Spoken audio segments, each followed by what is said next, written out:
Assalamualaikum warahmatullahi wabarakatuh. Baiklah, langsung saja kita simak kajian dari Cak Nun dan juga Kiai Haji Fahrudin Faiz mengenai kisah Sunan Kalijogo. Baiklah, tidak usah berlama-lama, langsung kita simak videonya berikut ini.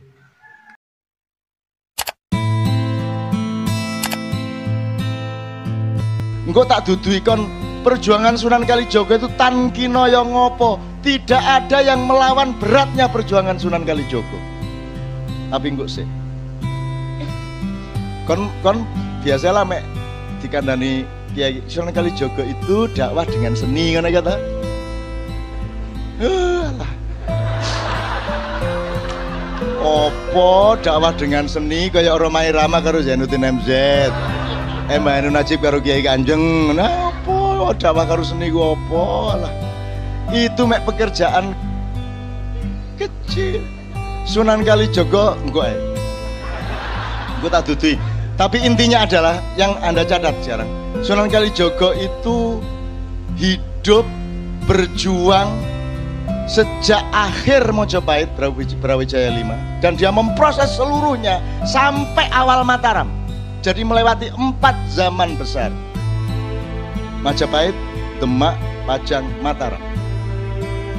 Dan kalau Anda sekarang bertemu dengan Sunan Kalijogo, Anda akan tahu bahwa Anda belum melakukan apa-apa di muka bumi ini. Jadi kalau Anda sampai menangis dan putus asa, kamu akan membuat sedih Sunan Kalijogo. Ojo meneh raimu.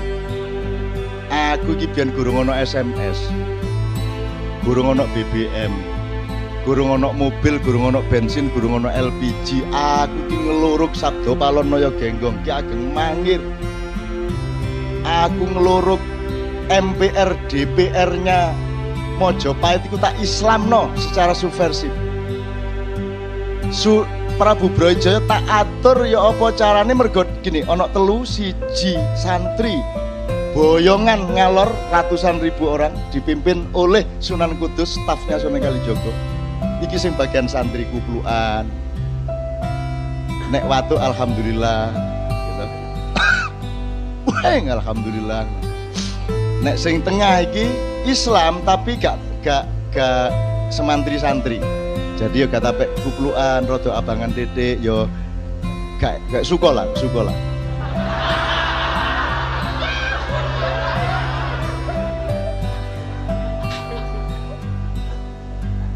Ada cerita-cerita sangat detail tapi tidak mungkin saya ceritakan kepada Anda, termasuk pusaka-pusaka, termasuk segala macam. Tapi intinya terbagi 3, 1 santri. Dan ini konstelasi di Indonesia tetap 3 itu sampai sekarang. Masih ono parpol piro ae jane mek 3.000. Siji sing dunia santri. Ini pun ada faksi-faksi. Ono santri Muhaimin, ono santri Gus Dur, ono santri Khofifah, ono santri sapa meneh? Wih, macam-macam santri aja macam-macam wis terkeping gak karu-karuan. Muhammadiyah soal rokok aja terbagi 2 madhab. Ini termasuk madhab Maliki. Iki madhab Syafi'i gak sih? Madhab Maliki. Jadi nek Pak Malik Fajar ngerokok terus. Nah, nek kon kepingin ngerokok sebagai Muhammadiyah melok madhab Maliki Fajar. Nek kon kepingin gak ngerokok melok madhab Syafi'i Ma'rif. Ya dah. Karepmu kon.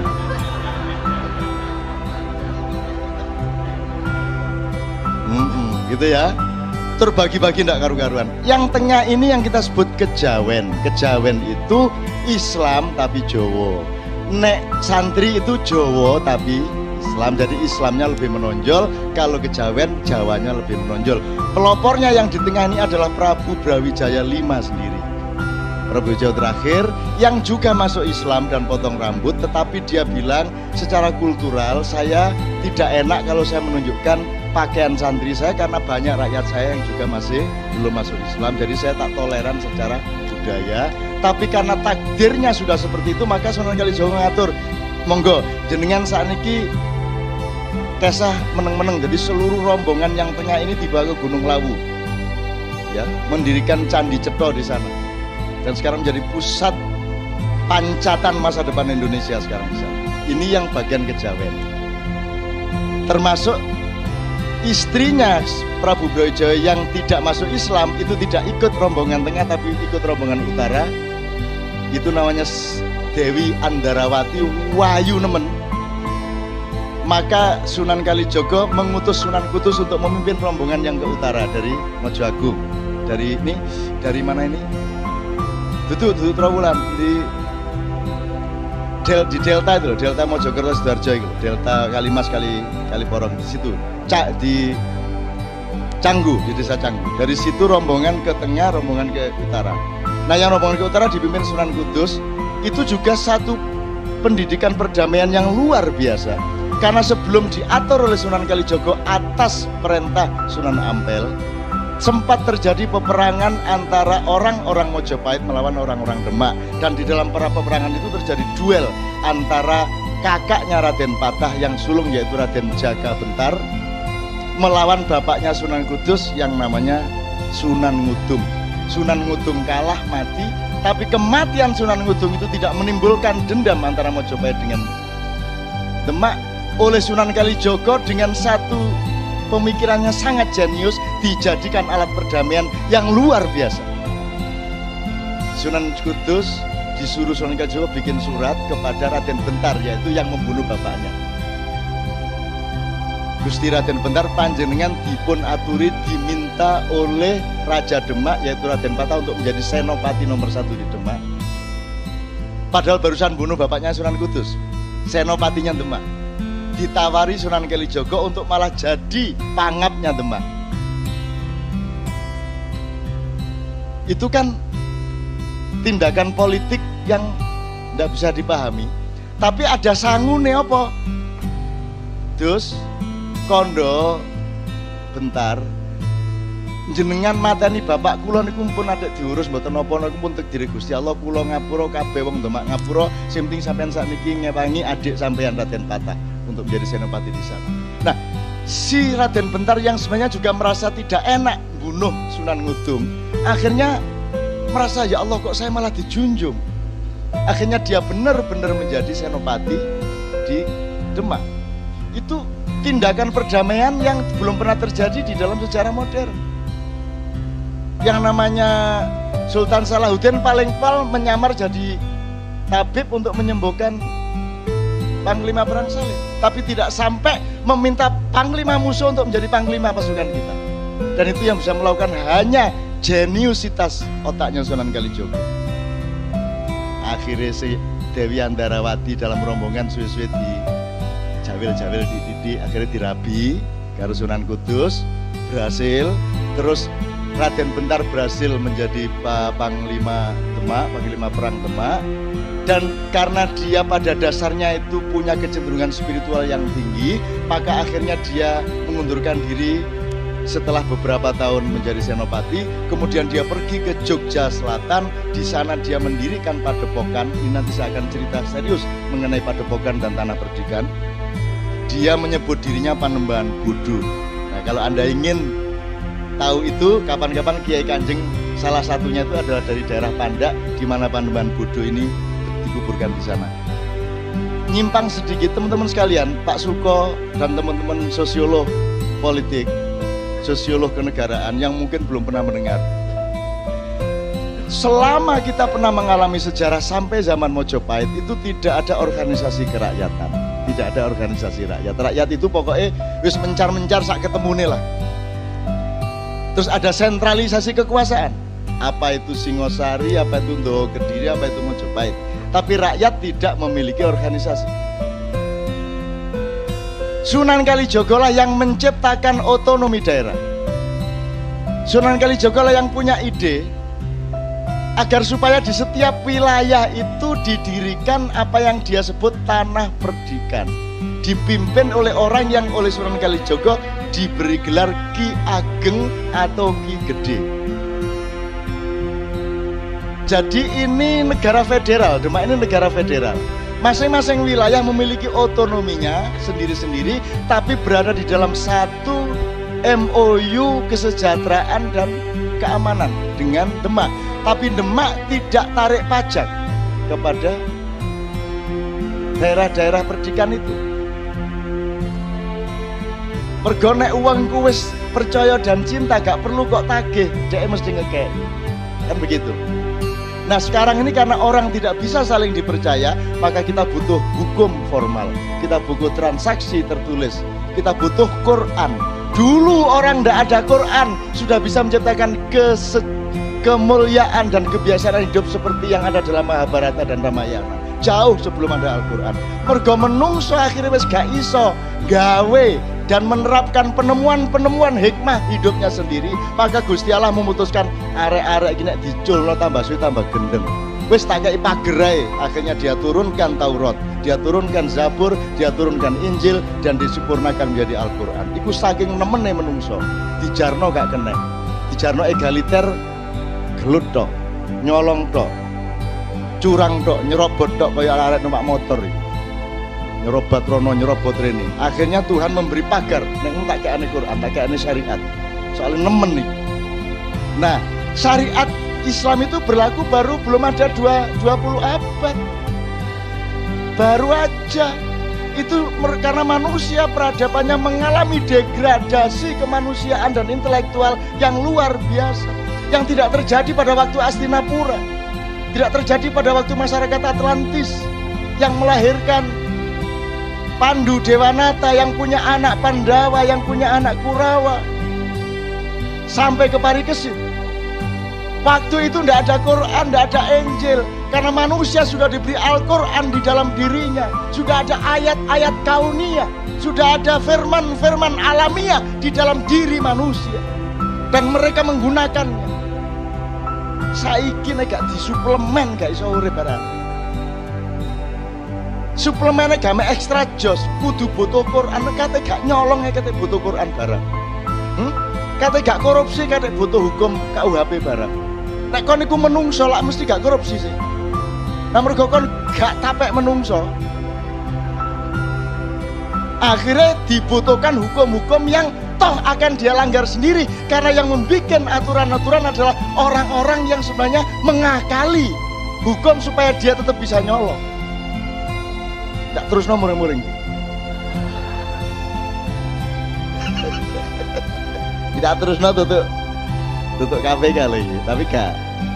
Saya cuma ingin mengatakan, ya Allah, Sunan Kalijogo ini diringkes dewe Pak KPK. Transformasi dari Mojopahit ke Demak, ke Gunung Lawu, dan ke selatan Sabdo Palonoyo Genggong sampai ke timur NTB, NTT, sampai ke utara Makassar, Kalimantan, sampai ke Madura. Sing bagi kepala tanah pendidikan Sunan Kalijogo. Jadi dia bikin daerah otonomi di seluruh Nusantara, dan itu dilakoni ijen. Asistennya Mek Sunan Kudus kok. Jadi anaknya Prabu Brawijaya itu jumlahnya terakhir ya, Prabu Brawijaya 5, itu jumlahnya 140 itu. Wis bayangno iku brancahe iku wong. Iku orang ngene tok meteng, ngene tok meteng. Watuk meteng ngono ya kira-kira ya. 117 ya. Nah, Anda sekarang sebut nama dari periode itu, sebut semua nama. Anda tahu Ki Ageng Mangir? Semua itu anaknya Prabu Brawijaya. Anda tahu Ki Ageng Pengging Hadayaningrat? Anda tahu sudah Ki Ageng sak Indonesia itu anaknya Brawijaya kabeh. Anaknya wong kene kabeh. Nek saiki Jawa Timur yang melahirkan pemimpin-pemimpin seluruh Indonesia mbembet kayak saiki, milih gubernur gak iso. Ojo ngaku nek kon turunane Mojopahit.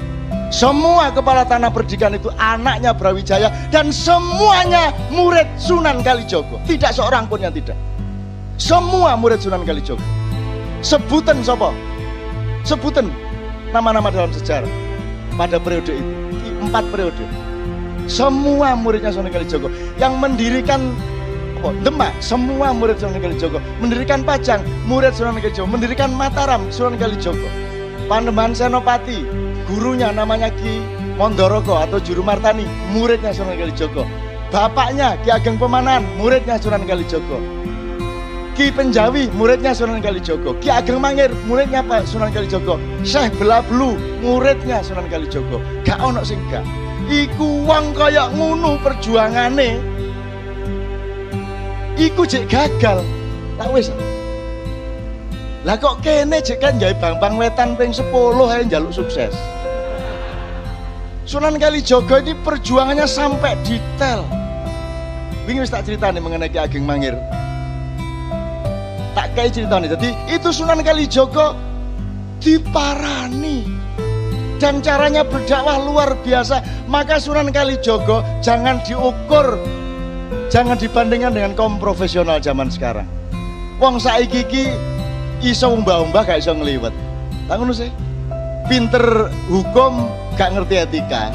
Ngerti etika gak ngerti agama gak ngerti teknologi gak ngerti ilmu sosial. Lah ngono wong saiki. Wong kok irung tok. Wong kok motor tok. Lah ngono saiki ya, wong kok pelit tok. Ono iku yang sing bagian iku tok ya ono. Lho toh? Kalimat saya itu justru yang begitu itu yang thayyibah, Pak. Angger wis tutuk kuno sweet. Jadi malaikat bingung tak catat sebagian delodok tapi kok manfaatnya gede ngono.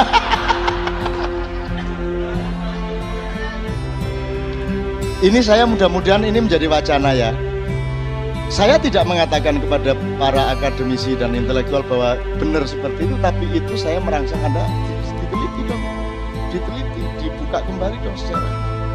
Tak kayak contoh Sunan Ki Ageng Mangir itu anake Prabu Brawijaya kelima nomor 43. Nah, Ki Ageng Mangir iki sing bagian melok ngidul, sing bagian gak mlebu Islam, sing bagian agama Jawa asli.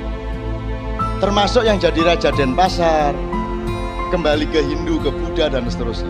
Ya, ini diparani karo Sunan Kalijaga. Jadi suatu malam, jadi Ki Ageng Mangir ini kan karena dia punya otonomi, dia tuh seneng pesta, seneng nraktir rakyate, seneng gawe kenduren. Jadi pada suatu hari rakyat diundang 3 hari 3 malam untuk makan besar, wayangan, jadilan dan lain sebagainya. Mergo cik game abangan, keabangan kok itu. Betul-betul masih irengan dia, gitu ya. Tapi dia orang baik sebagai manusia, Ki Ageng Mangir. Terus ketika rakyat semua ke pendopo dan ke halaman pendoponya Ki Ageng Mangir makan semua ono dayok. Luandangan klambine rowek-rowek welek nemen gak adus nggo pirang wulan pirang tahun, rambute rowek-rowek melakun nerabas wong mangan sakunu kae ndwolek sing paling enak. Begitu ono sing enak ndwodok mau mangan sebuah juat-juat. Begitu wis parek mulai balik. Terus Ki Ageng Mangir bing sopo no bambung situ iki ditututi karo Ki Ageng Mangir. Takoni sampean saking pundi? Oh niku kersaing dosa mriku ngene-ngene, tapi oleh jawab ajo terus lunga. Wis, tapi Sunan Kalijaga yang menyamar ini tahu oh Ki Ageng Mangir orang baik kok, orang kecil kayak apapun disapa oleh dia. Besoknya dia balik lagi. Tapi tamu yang kedua pada hari kedua ini bukan seorang gelandangan tapi seorang priagung besar yang berpakaian kerlap-kerlip emas permata gagah luar biasa, dengan pakaian kebesaran raja, dengan pengawal prajurit 20 orang dengan kuda-kuda yang sangat gagah. Sehingga Ki Ageng Mangir ini tak kasih tahu, dia belum pernah ngerti kerajaan. Dia belum pernah menjadi bagian dari kerajaan karena tanah perdikan. Jadi dia tidak pernah sowan ke Demak, sowan ke, tidak pernah. Jadi betul-betul otonom pada waktu itu. Maka ketika ada priagung berpakaian seperti itu datang, dia langsung ngapuranjang. Panjenengan saking pundi priagung ini dan seterusnya ditanya. Si tamu yang kedua ini tidak menjawab, langsung nerabas meneh nang nggone wong mangan, langsung mangan. Lho iki ana priagung tapi kok yang geragas iki. Mau mangan, wok dan lebih dari itu dia menjadi perhatian semua rakyat yang datang di situ karena mari mangan wis parek gantian iki jangane dibiyor nang pakaiane. Segore diulet-ulet ambek kene. Suambel pokoknya semua makanan diusapkan ke pakaiannya dan begitu kuwabe wis beletotan gak karu-karuan dicopot karo dheke sak kuluke sak celonone karek satu selempang kayak sarung dek ngono iko semua dicopot dan kupluke lebokno kene iki dilebokno dilebokno. Dadi dilebokno dilebokno panci, dilebokno piring. Wis mari ngono dhek nglego melayu mulih gak pamit gak apa. Ditututi karo Ki Ageng Mangir. Sopo iki koyo ngene iki? Begitu Ki Ageng Mangir sampai keluar, Sunan Kalijaga sudah hilang. Sak jaran-jarane sak 20 pengawalnya wis gak ono, jadi gak ketututan. Padahal sebenarnya kalau mau hilang dia butuh sekian ratus meter untuk sampai tempat di mana dia bisa menghilang. Tiba-tiba hilang. Detik itu juga Ki Ageng Mangir mengatakan kepada anaknya, menantunya yang namanya Ki Ageng Wonoboyo. Wonoboyo ini juga cucunya Brawijaya juga dari daerah Gunung Kidul. Semuanya juga muridnya Sunan Kalijaga. Dia bilang sama Wonoboyo, Wonoboyo, kowe saiki mimpin tanah perdikan Mangir. Kowe saiki tak dapuk dadi Ki Ageng Mangir Wonoboyo kaping 1. Lah Wonoboyo bingung lah panjenengan badhe pripun iki kok diparingi ten kula. Aku tak goleki guruku, langsung mencolot nututi Sunan Kalijaga, metu nang halaman bingung nututi nang ndi iki.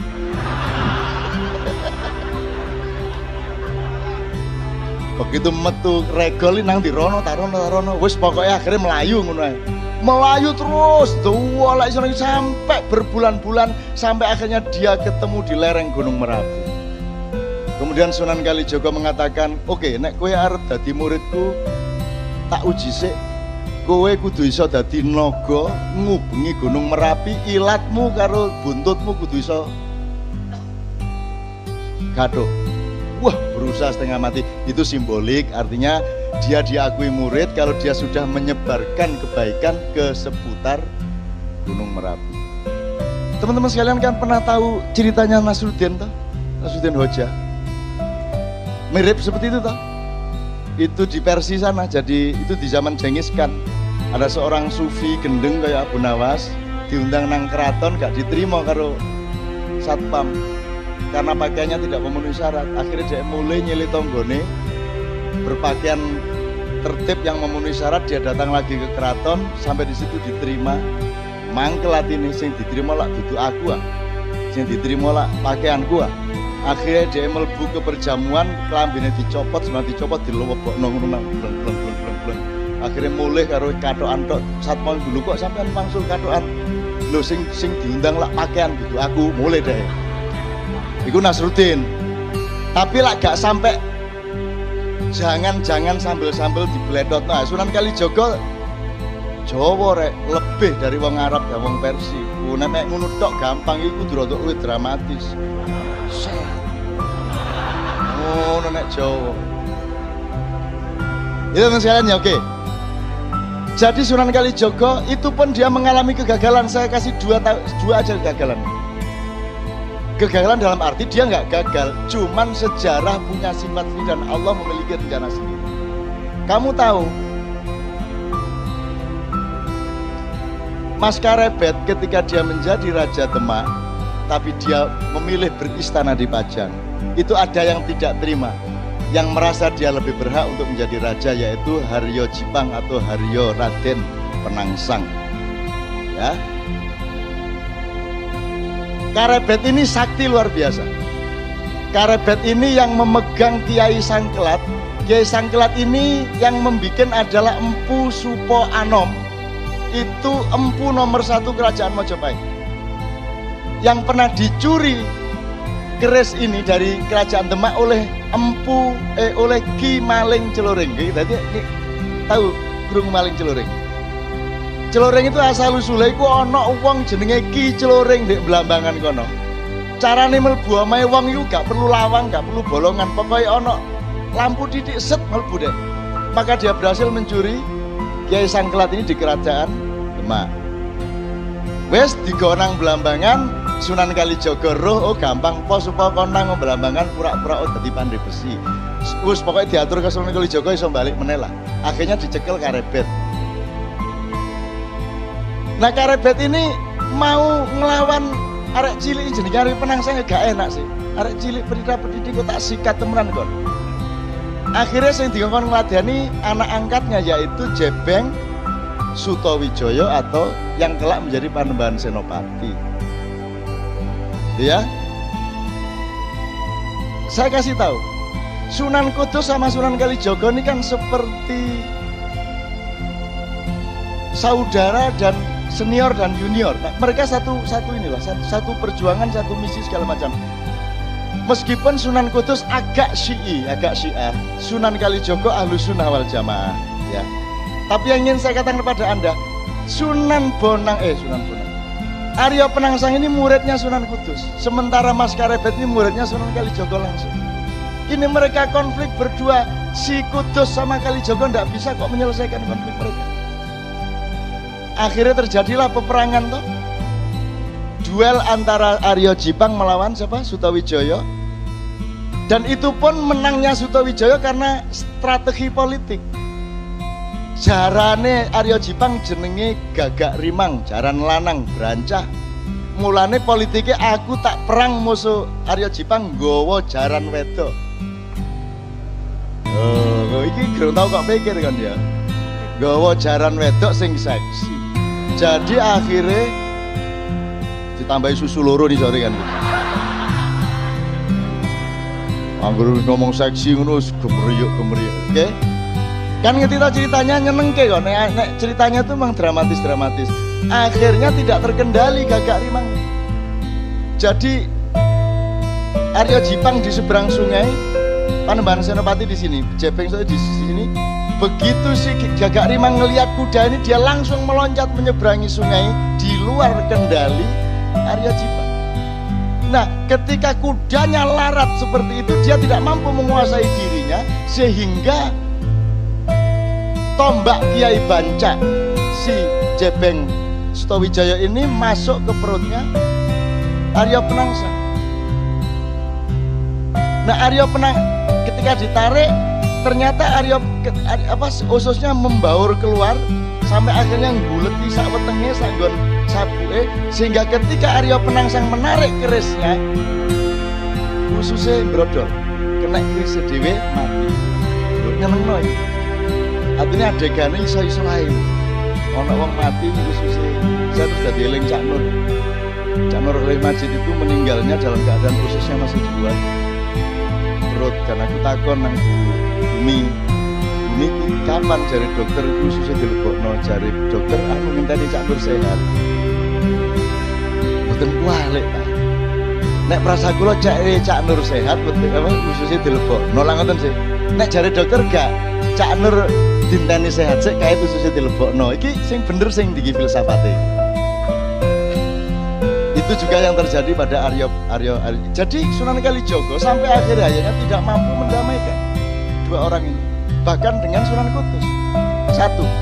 Jadi gak iso masih aku kate lapo-lapo ndek dunya iki, nek aku gak iso Gusti Allah mentakdirkan aku gak iso mengatasi masalah, ya gak masalah, yang penting aku berjuang terus. Dan Sunan Kalijogo meneruskan perjuangan sampai awal Mataram. Karena masuknya kenapa saya Mojopahit kok dibawa ke Demak?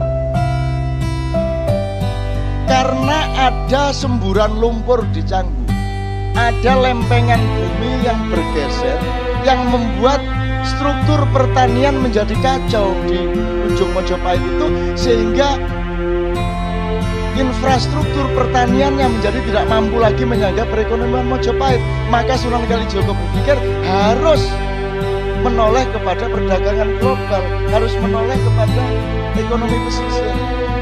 Maka ditransformasikanlah dari kerajaan yang agak di pedalaman, yaitu di Mojoagung, Canggu, Mojokerto, itu diseret ke pinggir pantai, yaitu ke Demak di desa Gelagawangi, dalam rangka supaya ada transformasi menuju pertahanan pangan dan lain sebagainya. Dan Sunan Kalijogo luar biasa. Nek wong gak ngerti perekonomian gak iso ide kayak gini. Jadi Sunan Kalijogo itu duduk seniman yang berdakwah dengan seni. Sunan Kalijogo ahli ekonomi, ahli perdagangan, ahli strategi politik, pendekar yang mumpuni, dan seterusnya. Nah, ekonomi pesisir ini kemudian pelan-pelan dieliminasi lagi oleh watak Jawa yang kurang tegas. Jadi Raden Sultan Hadiwijaya Joko Tingkir itu pekewo.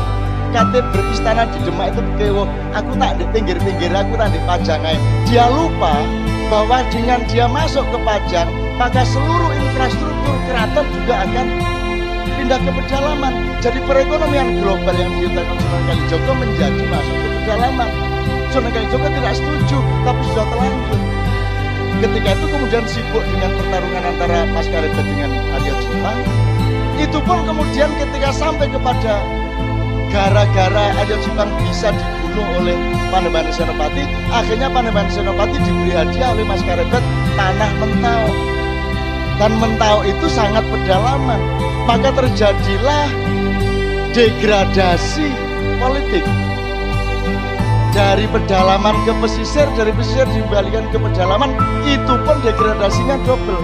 Tidak hanya sifat perdagangannya menjadi dari perdagangan ke pertanian, tapi legitimasi spiritualnya pun berubah. Dari Wali Songo yang semula menjadi background politik, berubah menjadi Nyai Roro Kidul. Nah, Panembahan Senopati kemudian sir-siran dan kawin sama Nyai Roro Kidul sampai Sultan Hamengkubuwono ke-10. Semua rabi karo Nyai Roro Kidul.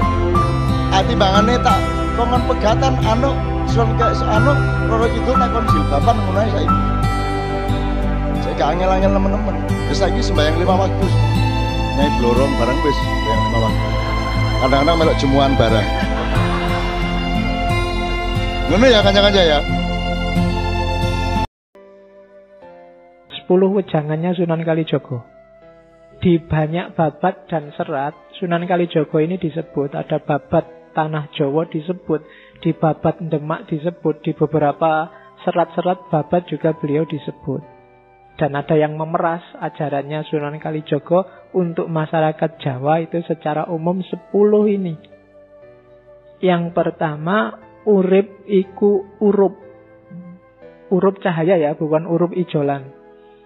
Nanti urup itu urup, ijol-ijolan. Kenapa urip itu urup? Berarti hidup itu kita harus bercahaya dan bisa mencahayai yang lain. Urup itu kan menerangi sekitarnya, nyala. Cuma untuk bisa menerangi sekitar, kita duluan harus bisa bercahaya. Kalau enggak ya enggak mungkin. Berarti apa? Nyalakan diri sendiri kita dulu, baru kita jadi urup yang bisa mencahayai yang lain. Itu urip itu urup. Yang kedua, ini yang terkenal, memayu hayuning bawono ambrasto dur angkoro. Bahasa agamanya amar ma'ruf nahi mungkar. Terus yang ketiga, surodiro jaya ningrat lebur dening pangastuti.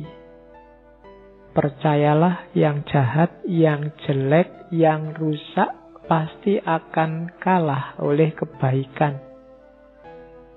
Percayalah ini dan jangan setengah-setengah. Biar kalau melakukan kebaikan kalian mantep. Biar nggak kayak tadi yakinnya cuma 50%, 10%. Kamu nggak percaya sama Allah. Jadi surat dirojaya ningrat lebur dening pangastuti. Di level apapun. Siapapun yang melakukan kejelekan pasti akan hancur. Entah sekarang, entah besok, entah kehancuran dalam bentuk apa. Percayalah itu. Itu yang ketiga. Yang keempat, ngeluruk tanpa bolo, menang tanpa ngasorake, sekti tanpa aji, sugih tanpa bondo. Oh, ini yang berat-berat entah gimana. Ngeluruk tanpa bolo itu bisa menggerakkan orang tanpa pasukan.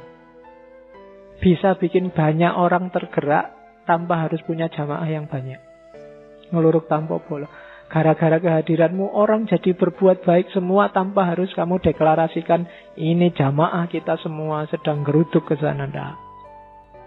Ngeluruk tanpa bolo itu tidak membanggakan kuantitas. Seperti yang kadang-kadang kita lakukan. Jadi ngeluruk tanpa bolo itu bikin orang jatuh hati tanpa harus ditekan oleh banyaknya jumlah. Dan menang tanpa ngasorake. Kita menang tapi tidak bikin orang jadi rendah. tidak bikin orang kelihatan kalah, tidak bikin orang kelihatan jadi jatuh. Itu menang tanpa ngasoroki. Hakikatnya kita menang, tapi yang lawan kita itu tidak jadi jatuh, tidak jadi jelek, tidak jadi runtuh. Hakikatnya menang. Sakti tanpa aji. Tanpa harus punya ajian macam-macam, kita punya daya. Sakti tanpa aji itu berarti apa? Ilmunya tidak tergantung pada diri kita, tapi pada di luar kita. Ya maunya pada Allah. Para wali itu sakti tanpa aji. Waktu dibutuhkan bisa. Sunan Bonang itu waktu butuh nunjuk pohon aren, itu jadi emas.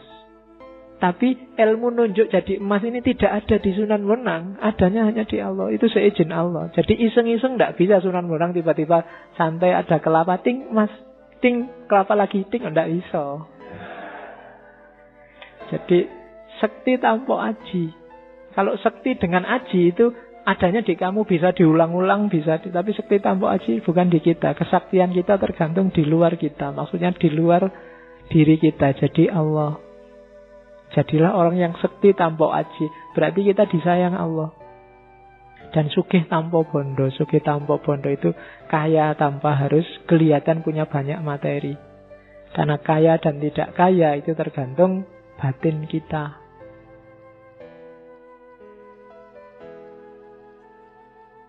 Terus datan serik lamun ketaman, datan susah lamun kelangan. Tidak dengki, tidak iri, tidak mangkel pengen balas dendam kalau ketaman. Ketaman itu tersinggung, diserang, dijatuhkan, dilecehkan. Tidak. Hatinya tidak cacat gara-gara itu. Tetap jalan di jalur yang baik. Dan datan susah lamun kelangan. Tidak susah kalau kehilangan apapun, karena tidak ada yang milik kita sendiri. Bahkan badan kita juga bukan, bahkan nyawa kita juga bukan milik kita. Semuanya yang punya Allah. Tidak ada yang bikin susah kalau kehilangan sesuatu, karena hakikatnya kita tidak punya apa-apa. Yang keenam, ojo ngumunan, ojo getunan, ojo kagetan, ojo aleman. Ini rada berat. Jangan mudah wow. Gumunan itu kan wow. Ya, jadi emang gue harus bilang wow gitu. Nah itu ojo gumunan. Itu teorinya Sunan Kalijaga. Terus ojo getunan. Jangan gampang menyesali sesuatu yang sudah lewat. Getun menunjukkan kita tidak ridho, tidak rela dengan ketetapannya Allah. Ojo kagetan. Karena kaget itu menunjukkan kita tidak percaya bahwa Allah bisa bikin apa saja sesuai keinginannya. Ada apapun jangan kaget, biasa. Ada orang bisa ini, bisa itu, ada peristiwa ini, peristiwa itu, ya biasa. Kalau Allah menghendaki apa sih yang tidak bisa? Itu namanya tidak gampang kaget, tidak gampang wow. Terus ojo aleman. Aleman itu manja. Ya jangan manja. Manja itu sumbernya orang terus jadi malas dan bergantung pada yang lain. Terus ojo ketungkul marang kalungguhan, kadunyan lan kamarman. Jangan sampai kamu ditaklukkan oleh derajat, posisi, dunia, kekayaan, dan kesenangan. Jadi hampir semua sufi bilang kayak gini ya. Jangan sampai dunia menaklukkan kita. Apakah itu kalungguhan, kadonyan, atau kamarman. Nyari seneng saja, nyari kaya saja, atau nyari posisi derajat saja. Yang ke-8, ojo keminter, mundak keblinger, ojo cidro, mundak ciloko. Keminter itu jane ndak pinter, pura-pura pinter. Untuk minter ya orang lain. Dan ojo cidro, mundak ciloko. Cidro itu menyalahi janji, tidak bisa dipercaya. Cacat secara sosial. Kalau kita cacat secara sosial, kita akan celaka.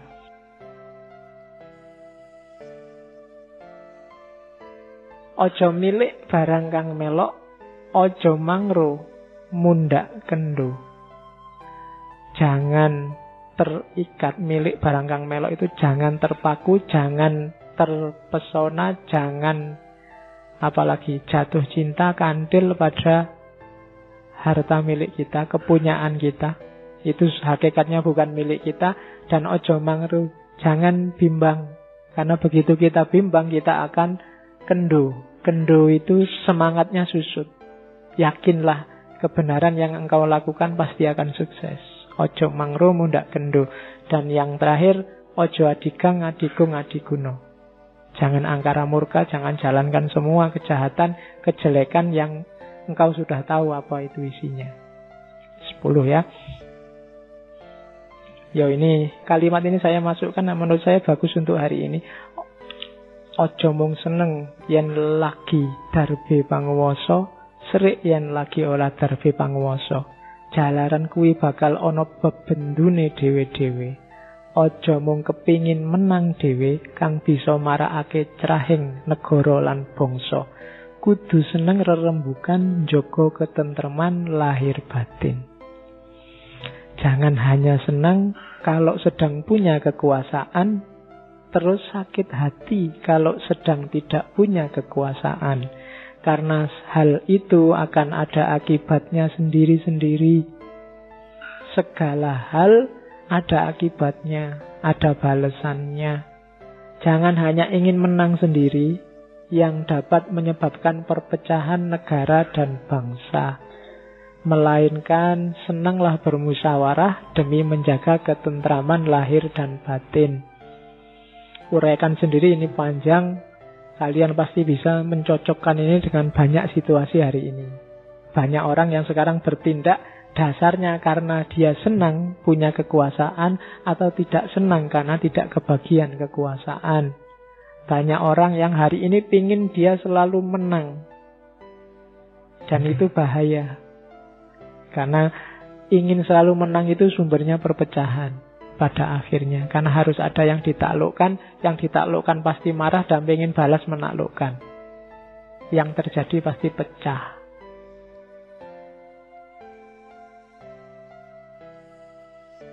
Oke, ini yang di masjidnya UIN.